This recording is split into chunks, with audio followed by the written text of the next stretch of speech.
Hello दोस्तों, हमारे YouTube channel CTET master bye एहसान सर में आपका फिर से स्वागत है। हमारा ये वीडियो उन सभी विद्यार्थियों के लिए बहुत ही उपयोगी और कारगर साबित होगा जो सीटेट परीक्षा की तैयारी कर रहे हैं। ख़ासकर वैसे विद्यार्थी जो केवल सेल्फ स्टडी कर रहे हैं और केवल सेल्फ स्टडी के सहारे ही परीक्षा की तैयारी कर रहे हैं, वैसे विद्यार्थियों को हमारा ये वीडियो बहुत ही कारगर साबित होगा। इसलिए आपसे रिक्वेस्ट है कि इस वीडियो को ध्यान से देखें, पूरा वीडियो देखें, और अगर आपको वास्तव में हमारा वीडियो उपयोगी लगे तो कृपया इस वीडियो को लाइक करें, हमारे चैनल सीटेट मास्टर बाय एहसान सर को सब्सक्राइब करें और वीडियो को अधिक से अधिक दोस्तों के साथ शेयर करें। और साथ ही साथ हमें और भी वीडियो बनाने के लिए आप अपना उपयोगी सुझाव अवश्य दें, ताकि मैं आपके सुझावों के अनुरूप वीडियो बनाऊं और आप तक पहुंचाऊं।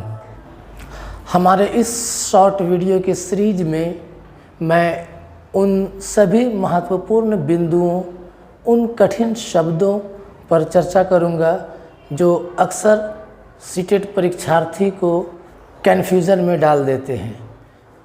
उस विषय या उस संदर्भ या उस कंटेंट की समझ होने के बावजूद वो कठिन शब्द की वजह से विद्यार्थी किसी क्वेश्चन में परेशान हो जाते हैं और आंसर देने में असमर्थता जाहिर करते हैं। तो आइए शुरू करते हैं हम अपने शॉर्ट वीडियो सीरीज का पहला वीडियो। इस वीडियो के अंदर आप सीटेट के सिलेबस के अंतर्गत उन सभी महत्वपूर्ण बिंदुओं, उन सभी कठिन शब्दों या उन महत्वपूर्ण टर्म की चर्चा होगी जो अक्सर आपको सेल्फ स्टडी के दौरान या सेट बनाने के दौरान या अंततः परीक्षा के दिन आपको वो कठिन शब्द या बहुत सारा कठिन टर्म आपको क्वेश्चन को हल करने में परेशान करते हैं। जैसे कि स्कैफोल्डिंग, पोर्टफोलियो, शीर्षगामी सिद्धांत, बोधगम्य निवेश आदि बहुत ऐसे शब्द हैं। औपचारिक शिक्षा, अनौपचारिक शिक्षा, समावेशी शिक्षा आदि अनेक ऐसे टर्म हैं जो सीटेट की परीक्षा में अक्सर विभिन्न क्वेश्चन में हमें देखने को मिलते हैं, लेकिन विद्यार्थी इन टर्म को नहीं समझने के कारण आसान से प्रश्नों को गलत कर देते हैं। इसलिए मैंने निर्णय लिया है कि इस 2 महीना के दौरान सीटेट सिलेबस के संपूर्ण महत्वपूर्ण पदों या टर्म या शब्दों को आपको इन छोटे छोटे वीडियो के माध्यम से बताया जाए, ताकि आप परीक्षा में कॉन्फिडेंटली उत्तर को हल करके आ सकें। तो हमें आपके सहयोग की आवश्यकता है। आप भी अगर सेल्फ स्टडी के दौरान कुछ ऐसे शब्दों या महत्वपूर्ण पदों जो आपके नज़र से गुजरा हो और जिसका अर्थ या उसका कॉन्सेप्ट आपको क्लियर नहीं हो, तो आप हमें ज़रूर लिख कर भेजें। उस पर भी मैं अवश्य वीडियो बना दूंगा और आप तक पहुंचाने की कोशिश करूंगा। तो आइए हम लोग शुरू करते हैं इस वीडियो सीरीज का पहला टॉपिक, या यूं कह ले पहला टर्म।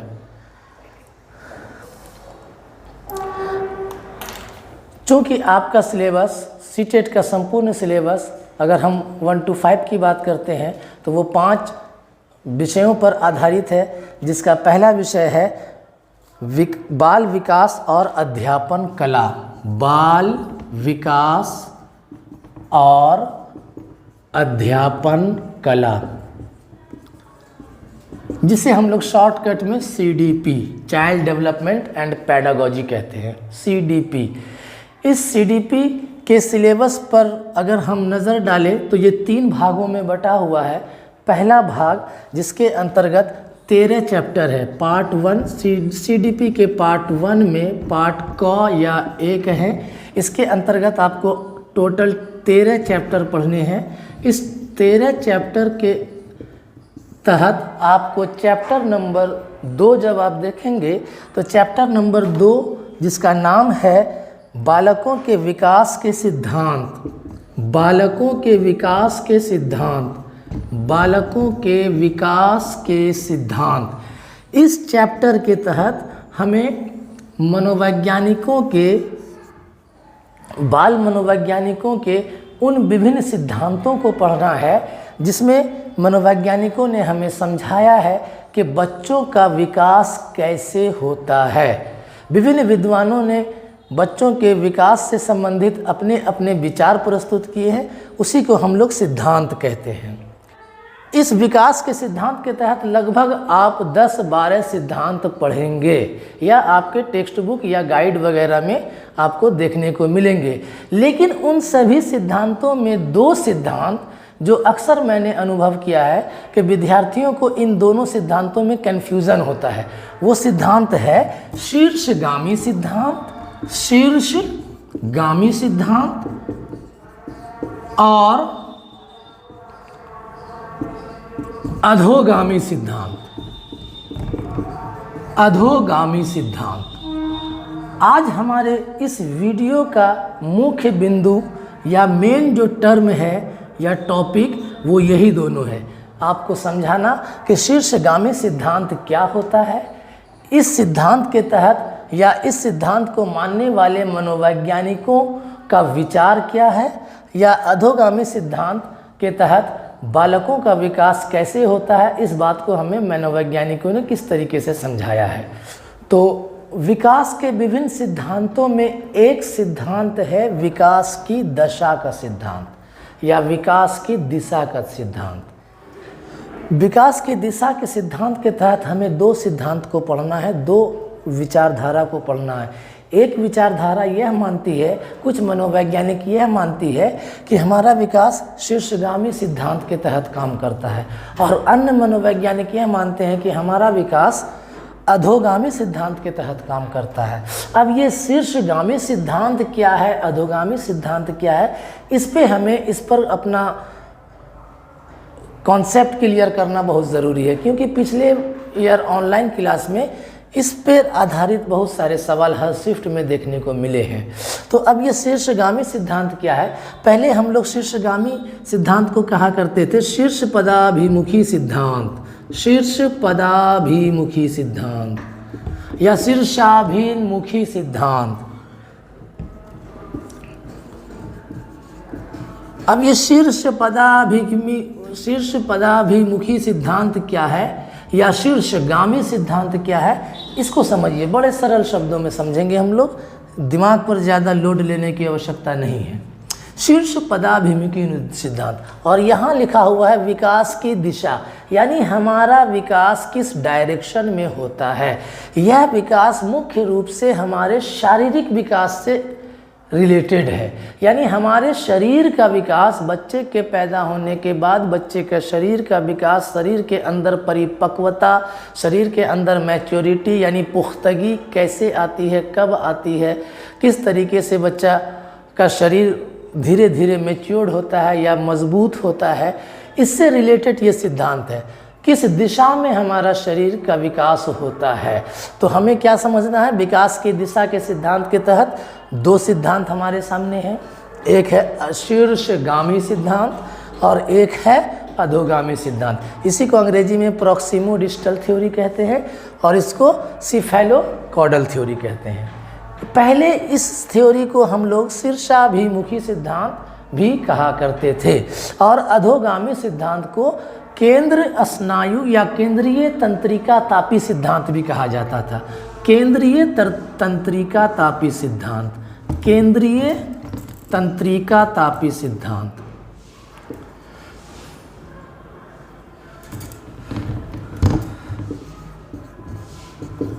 केंद्रीय तंत्रिका तापी सिद्धांत या स्नायु तंत्र, स्नायु वर्ड एक टर्म है, स्नायु तंत्र से संबंधित सिद्धांत। और शीर्ष पदाभिमुखी सिद्धांत या शीर्षगामी सिद्धांत या शीर्षाभिमुखीकरण सिद्धांत। अब आइए बारी बारी से हम लोग समझेंगे शीर्षाभिमुखी सिद्धांत या शीर्षगामी सिद्धांत के तहत बच्चे के शरीर का विकास कैसे होता है, या अधोगामी सिद्धांत को मानने वाले विचारकों के अनुसार बच्चे के शरीर का विकास कैसे होता है। पहले हम लोग चर्चा कर ले शीर्षगामी सिद्धांत। तो शीर्षगामी सिद्धांत यह मानता है कि बच्चों का विकास सिर से पैर तक होता है। कहने का मतलब ये है कि बच्चों का पहले सिर परिपक्व होता है, उसके बाद धीरे धीरे शरीर का पूरा अंग स्टेप बाय स्टेप परिपक्व होता है।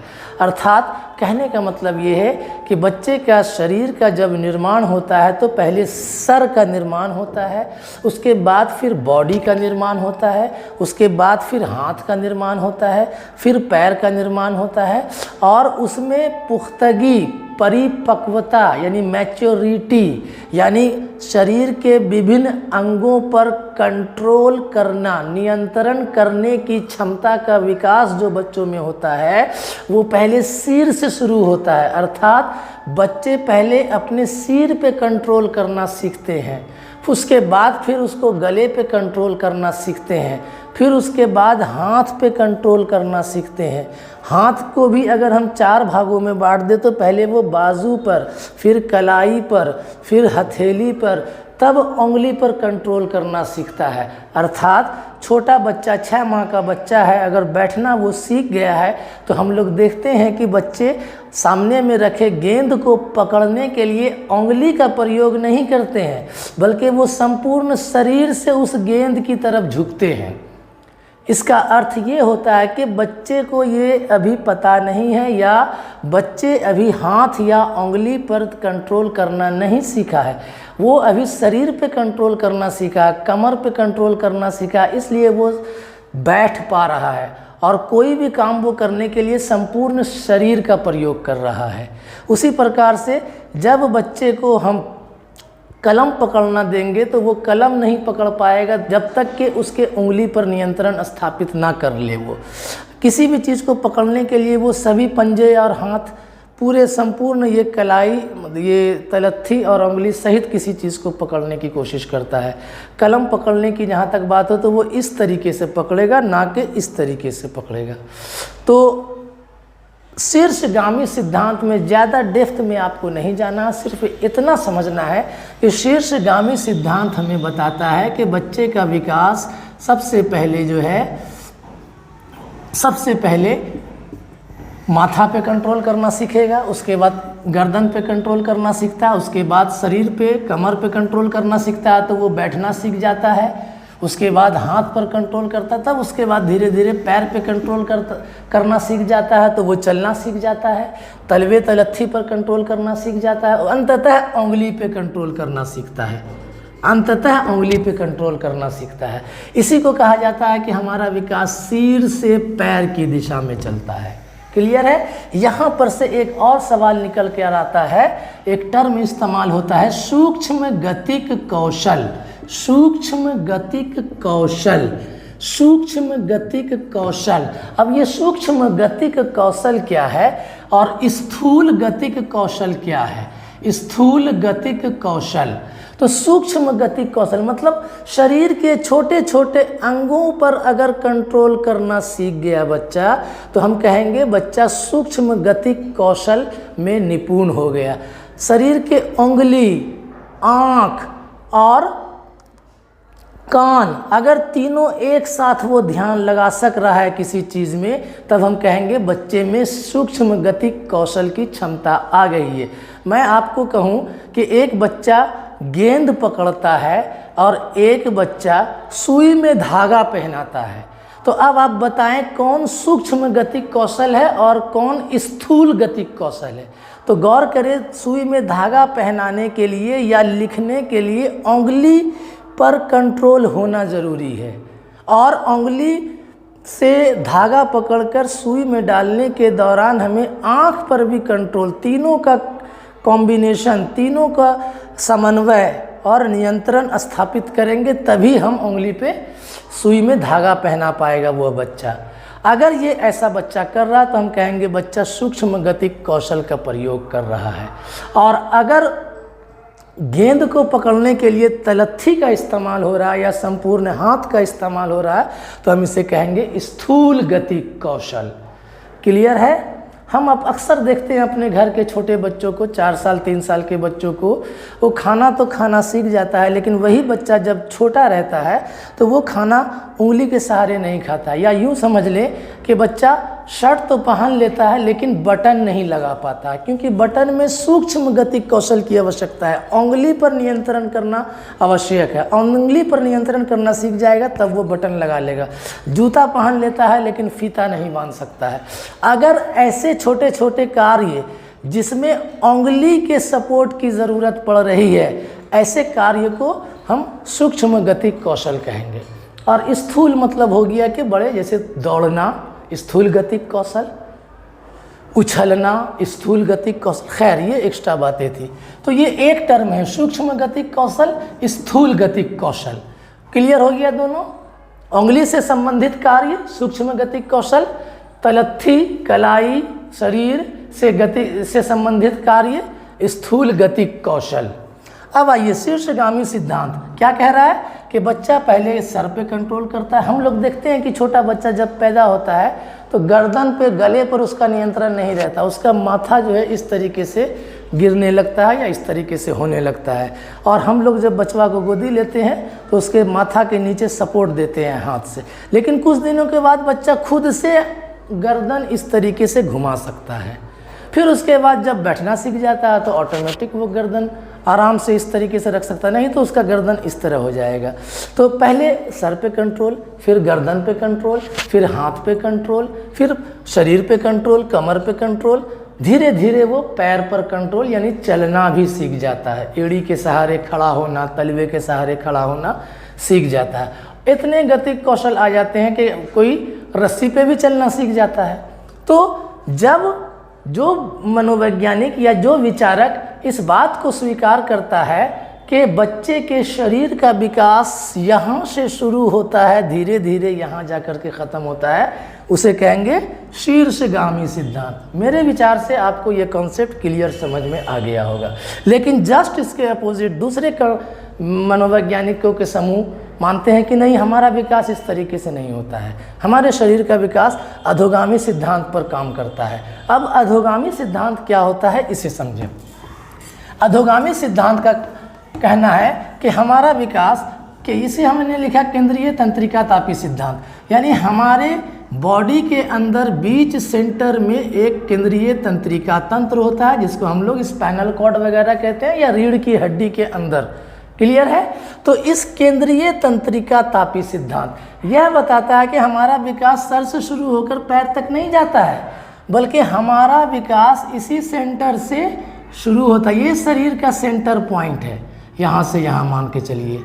और इसमें जो डेवलपमेंट होता है तो वो इस तरीके से होता है, सर्पिलाकार तरीके से होता है। कहने का उसके मतलब ये है कि वो एक साथ बच्चा सर पे भी कंट्रोल करेगा, हाथ पे भी कंट्रोल करेगा, पैर पे भी कंट्रोल करेगा और उंगली पे भी कंट्रोल करेगा, हाथ की उंगलियों पे भी कंट्रोल करेगा, सब एक साथ। क्यों?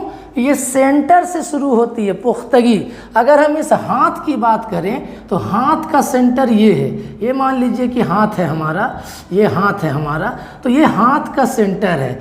तो अब जो ये बाजू है, तो ये जो सेंटर है, तो यहाँ पर भी विकास हो रहा है, इसके भी मांसपेशी में परिपक्वता यहाँ भी आएगी उसी समय यहाँ भी मांसपेशी में परिपक्वता आएगी, उसी समय ये उंगली में भी परिपक्वता आएगी। सेंटर यानी शरीर के हर पार्ट के सेंटर पॉइंट से डेवलपमेंट शुरू होता है और ये धीरे धीरे ऊपर की ओर जाता है। यानी यहाँ से शुरू हुआ, धीरे धीरे दायरा इसका बढ़ रहा है। ठीक है। या शरीर की बात करेंगे तो पहले रीढ़ की हड्डी, पहले पीठ पर कंट्रोल करना सीखता है, फिर धीरे धीरे उसके पूरे बॉडी पर कंट्रोल होना शुरू हो जाता है। इसी को कहते हैं केंद्रीय तंत्रिका तापी सिद्धांत। इस सिद्धांत के तहत हमारा विकास सर्पिलाकार चलता है, यानी घुमावदार तरीके से, रिंग टाइप का, इस टाइप से चलता है। तो आज के इस वीडियो में हमारा मुख्य बिंदु सीडीपी से जुड़ा हुआ था, जिसके तहत हमने 4 बिंदु पर चर्चा किया। कौन कौन सा बिंदु? शीर्षगामी सिद्धांत, अधोगामी सिद्धांत, और इसी दोनों सिद्धांत के तहत हमने और 2 मुख्य बिंदु पर चर्चा किया, जिसका नाम है सूक्ष्म गतिक कौशल और स्थूल गतिक कौशल। स्थूल गतिक कौशल एग्जाम्पल के जरिए आप लोग समझ गए। आपको सवाल इस टाइप से आता है, निम्न में से कौन सूक्ष्म गतिक कौशल के उदाहरण हैं। आपको कोई भी कार्य दिया जा सकता है, जैसे चलना, दौड़ना, उछलना, कूदना, तो इनमें से देख लेंगे कि कौन से काम में उंगली का प्रयोग हो रहा है, तो वो सूक्ष्म गतिक कौशल हो जाएगा। कौन से काम में शरीर के बड़े अंग का प्रयोग हो रहा है, वो स्थूल गतिक कौशल हो जाएगा। दौड़ना, कूदना, लिखना। अब देखिए, इसमें पूरे तलवे या संपूर्ण पैर का इस्तेमाल हो रहा है, इसमें संपूर्ण हाथ का इस्तेमाल नहीं हो रहा है, बल्कि उंगली का इस्तेमाल हो रहा है, इसलिए इसको हम कह सकते हैं सूक्ष्म गतिक कौशल है। चलिए, आज के लिए इतना ही है। उम्मीद है कि आपको यह वीडियो अच्छा लगा होगा। इसी तरह के और भी बहुत सारे टर्म, जैसे सूक्ष्म गतिक कौशल, स्थूल गतिक कौशल, शीर्षगामी सिद्धांत, अधोगामी सिद्धांत, या इसके अलावा और भी बहुत ऐसे टर्म हैं जो आपके सेल्फ स्टडी के दौरान आपकी नज़र से गुजरा होगा।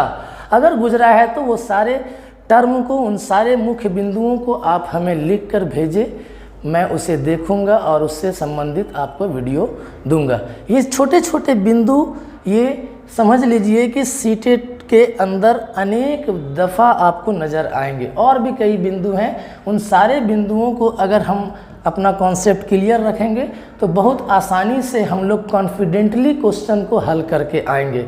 उम्मीद है कि आज का हमारा ये वीडियो आपको पसंद आया होगा। अगर वास्तव में आपको पसंद आया है तो कृपया बराए मेहरबानी आप हमारे इस वीडियो को लाइक भी करें, हमें कमेंट करके बताएं कि कैसा लगा, हमें सुझाव दें कि और हमें कौन कौन से मुख्य टर्म या मुख्य बिंदुओं पर हमें कोई वीडियो बनानी चाहिए, और हमारे इस वीडियो को शेयर भी करें अपने दोस्तों के साथ और हमारे चैनल को सब्सक्राइब करें। आज के लिए इतना ही। आप सबका बहुत बहुत धन्यवाद।